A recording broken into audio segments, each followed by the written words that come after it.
Item ಯಾವುದೇ ಇರಲಿ try ಮಾಡಿ ಆಚಿ ಚಿಕನ್ ಮಸಾಲಾ. ವಿದ್ಯುತ್ ಶಾರ್ಟ್ ಸರ್ಕ್ಯೂಟ್ ನಿಂದ ಬೆಂಕಿ ಹೊತ್ಕೊಂಡಿದೆ ಅನ್ನೋದ್ರ ಬಗ್ಗೆ ಡೀಟೇಲ್ ಸಿಗ್ತಾ ಇದೆ. ಮಂಡ್ಯದ ಕೆಆರ್ಪೇಟೆ ಪಟ್ಟಣದ ಬಸವೇಶ್ವರ ನಗರದಲ್ಲೇ ಈ ಘಟನೆಯಾಗಿದೆ. ಶಫೀವುಲ್ಲಾ ಎಂಬುವರಿಗೆ ಸೇರಿರುವ ಮೊಬೈಲ್ ಮತ್ತು ಎಲೆಕ್ಟ್ರಿಕಲ್ ಸ್ಟೋರ್ಗೆ ಬೆಂಕಿ ಬಿದ್ದಿದ್ದು ತಡರಾತ್ರಿ ಬೆಂಕಿ ಅವಘಡದಿಂದ ಕಂಪ್ಲೀಟ್ ಆಗಿ ಅಂಗಡಿ ಹೊತ್ತಿ ಉರಿದಿದೆ ಅಂತೆ. ಸ್ಥಳೀಯರ ಸಮಯ ಪ್ರಜ್ಞೆಯಿಂದ ಭಾರಿ ಅನಾಹುತವೊಂದು ತಪ್ಪಿದೆ. ಲಕ್ಷಾಂತರ ರೂಪಾಯಿ ಮೌಲ್ಯದ ಮೊಬೈಲ್ ಮತ್ತು ಇತರೆ ವಸ್ತುಗಳು ಬೆಂಕಿಗಾಹುತಿಯಾಗಿದ್ದು ಸ್ಥಳಕ್ಕೆ ಬಂದು ಅಗ್ನಿಶಾಮಕ ದಳದ ಸಿಬ್ಬಂದಿ ಬೆಂಕಿ ನಂದಿಸಿದ್ದಾರೆ.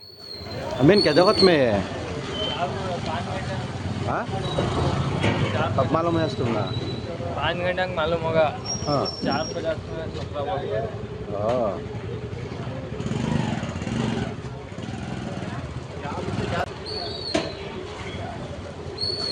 अमीन क्या जगत में है? 5 घंटे. हाँ अब मालूम है तुमने 5 घंटे में मालूम होगा.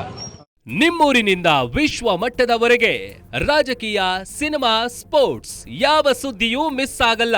ಬರೀ ಸುದ್ದಿಯಷ್ಟೇ ಅಲ್ಲ, ಜೊತೆಯಲ್ಲೇ ಇರುತ್ತೆ ವಿಶ್ಲೇಷಣೆ. ಗ್ಯಾರಂಟಿ ನ್ಯೂಸ್ನ ಸಬ್ಸ್ಕ್ರೈಬ್ ಮಾಡಿ, ಫಾಲೋ ಮಾಡಿ, ಕ್ಷಣ ಕ್ಷಣದ ಅಪ್ಡೇಟ್ಸ್ ಪಡೆಯಿರಿ.